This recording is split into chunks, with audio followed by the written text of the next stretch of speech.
Hello बच्चों, इस video में हम लोग आरआरबी ग्रुप डी के 13 अगस्त में जितने भी क्वेश्चन पूछे गए हैं, है ना, जो भी क्वेश्चन आया है और जो रिपीट कर रहा है बार बार, उसको हम लोग आज डिस्कस करेंगे। ठीक है, तो आप इस वीडियो को ध्यान से देखिए। और जिसका नेक्स्ट शिफ्ट में एग्जाम है, जैसे 15 अगस्त, 16 अगस्त से 25 अगस्त तक, उसके लिए इंपॉर्टेंट है। आप आराम से एक बार देखिए और आप अपना क्वेश्चन सॉल्व कीजिए। ठीक है, चलिए स्टार्ट करते हैं इस क्लास को। देखिए, ये क्वेश्चन जो है आरआरबी में रिपीट कर रहा है बार बार, है ना, ऐसा क्वेश्चन जो एज के बेस से क्वेश्चन है। और इसमें क्या है कि ये क्वेश्चन आपका रेशियो का है ना, तो ये क्वेश्चन बार बार एज वाला रिपीट करता है।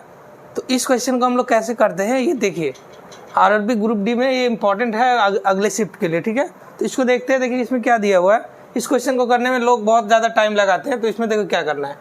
क्या दिया हुआ क्वेश्चन में, पिता की आयु उसके 2 बच्चों की आयु का योग का 3 गुना है। ठीक है, 6 वर्ष बाद उसकी आयु दोनों बच्चों के 2 गुनी हो जाएगी। तो पिता की आयु ज्ञात करना है। ठीक है, इसमें ज़्यादा इन्फॉर्मेशन दिया नहीं, बट हम लोग को निकालना क्या है, फादर्स का एज निकालना है। तो देखो इस क्वेश्चन को क्या करना है आपको, कि आपको एक वेरिएबल में लेके चलना है। 2 वेरिएबल का क्वेश्चन है, बट आप एक वेरिएबल में लेके जाएंगे, है ना।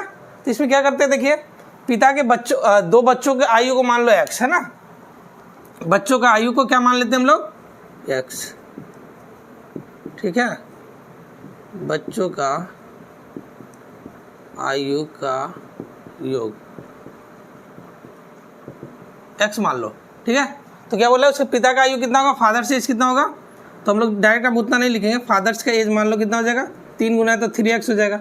बस अब सिंपल सा क्वेश्चन आपको सॉल्व करना है। 6 वर्ष बाद, 6 वर्ष बाद क्या होगा, पिता का आयु कितना हो जाएगा, फादर्स का आयु 3x है, इसमें 6 जुड़ जाएगा, है ना।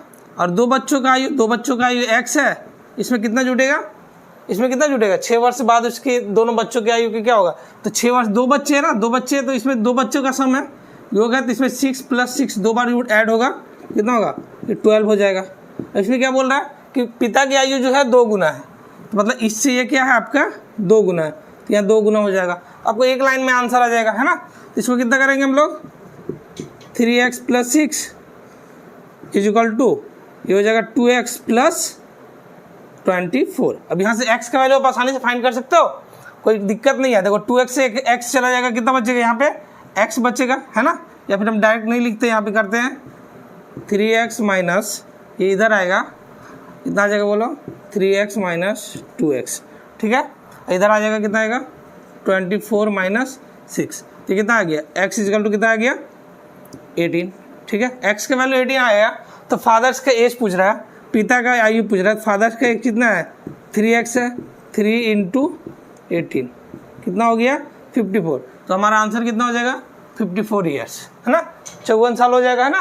तो ऐसे क्वेश्चन क्या होते हैं, सिंपल होते हैं, आपको बस एक वेरिएबल में लेके जाओगे, है ना, आसानी से सॉल्व करोगे। ठीक है, ऐसे क्वेश्चन को। ठीक है, चलिए नेक्स्ट क्वेश्चन देखते हैं। देखिए, एक ये क्वेश्चन आपको पूछा गया है। ठीक है, ये भी कोई ऐसा क्वेश्चन भी बहुत बार रिपीट किया जा रहा है, तो इस क्वेश्चन को अच्छे से देखिए, इसमें क्या दिया हुआ है। ठीक है, देखते हैं इस क्वेश्चन को। यहाँ पे क्या है, एक किसान 15,000 रुपये में एक गाय खरीदता है। ठीक है, 1 वर्ष बाद वह इसे 18,500 रुपये में बेच देता है। मतलब वो खरीदा फिर उसको बेच दिया, है ना। 1 वर्ष बाद वह फिर उसी गाय को 19,000 रुपये में खरीदता है। मतलब कि क्या किया, एक बार खरीदा फिर बेच दिया, फिर उसी से वो गाय को खरीद लिया, क्योंकि उसको वो गाय ज़्यादा लगता पसंद है ना। तो अब क्या करता है, फिर क्या करता है, खरीदता है फिर उसको बेच देता है। फिर क्या करता है, 22,300 रुपये में उसको बेच देता है। तो किसान का कुल लाभ प्रतिशत कितना होगा। ठीक है, तो क्या कर रहा है ये पहले खरीदा फिर उसको बेच दिया।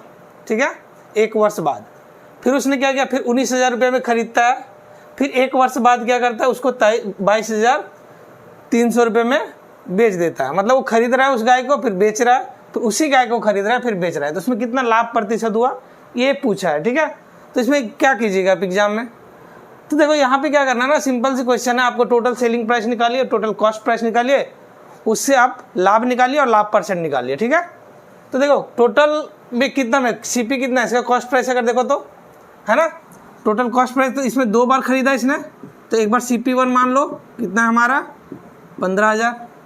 दूसरा बार कितने में खरीदा, वो दूसरे में बार गाय को खरीदा 19,000 रुपये में। तो यहाँ से CP2 निकाल लो, दो, क्योंकि खरीद रहा है वो क्या हो जाएगा, CP हो जाएगा, उसका घर से पैसा लग रहा है ना, तो यहाँ पे कितना हो जाएगा 19,000 रुपया उसने खरीद दिया, ठीक है। और बेचा तो कितने में बेचा, पहला SP1 कितना है 18,500 रुपये में बेचा, दूसरी बार कितने में बेचा 22,300 रुपये में बेचा, ठीक है। तो देखो टोटल कॉस्ट प्राइस कितना है इसका, टोटल सेलिंग प्राइस कितना है, ये दोनों को ऐड कर दो, यहाँ से लाभ प्रतिशत निकाल सकते हो, है ना। यहाँ से कितना आ जाएगा 1 0 2 0 3 0 9 है ना 34, यहाँ से कितना आ जाएगा 0 0 2 10 2 3 है ना, इतना हमारा SP आया। तो हमारा प्रॉफिट कितना हो जाएगा, लाभ कितना हुआ, यहाँ से लाभ निकाल लो, तो लाभ कितना हो जाएगा 40800 माइनस 34,000, ठीक है। तो यहाँ से कितना आ जाएगा लाभ, इसको घटाएंगे तो यहाँ से 8 आ जाएगा, यहाँ 14 10 68, इतना तुम्हारा क्या आ गया, प्रॉफिट आ गया। प्रॉफिट आ गया तो लाभ परसेंट निकालना है, प्रॉफिट परसेंट, तो लाभ परसेंट इक्वल टू कितना हो जाएगा बताओ, लाभ जो आया ऊपर लिखेंगे ना 6800, और टोटल कॉस्ट प्राइस कितना लगा था हमारा 34,000 रुपये, है ना, इतना ही लगा ना, ठीक है। तो यहाँ से 2 इंटू 100, तो यहाँ से लाभ कितना आ जाएगा 2 0 खत्म हो गया, फिर 1 0 यहाँ से खत्म हो जाएगा, ये लगता है 2 बार में कट जाएगा ना, 3 हाँ 2 बार में, तो ये 2, यहाँ से कितना आ जाएगा हमारा आंसर, हमारा आ जाएगा 20% का वो प्रॉफिट कमा रहा है। कितने का कमा रहा है वो, 20% का वो प्रॉफिट कमा रहा है, ठीक है। तो बहुत सिंपल सा क्वेश्चन होता है। तो यहाँ पे इस क्वेश्चन में क्या समझना है आपको कि जब एक गाय को 2 बार खरीद रहा है ना, तो ये समझ लो कि 2 गाय खरीदा है, एक गाय ये खरीदा, एक गाय इतने में खरीदा, एक को इतने में बेचा, एक को इतने, तो टोटल प्रॉफिट कितना होगा, इस तरह से भी सोच सकते हो। क्योंकि ये थोड़ा सा क्वेश्चन इस तरह से इसलिए दिया जाता है क्योंकि बच्चों को गुमराह करने के लिए ना, कि ताकि वो सोच नहीं सके। तो इस तरह का क्वेश्चन आप आसानी से कर लेंगे, ठीक है। चलिए नेक्स्ट देखते हैं अगला क्वेश्चन क्या पूछा हुआ है।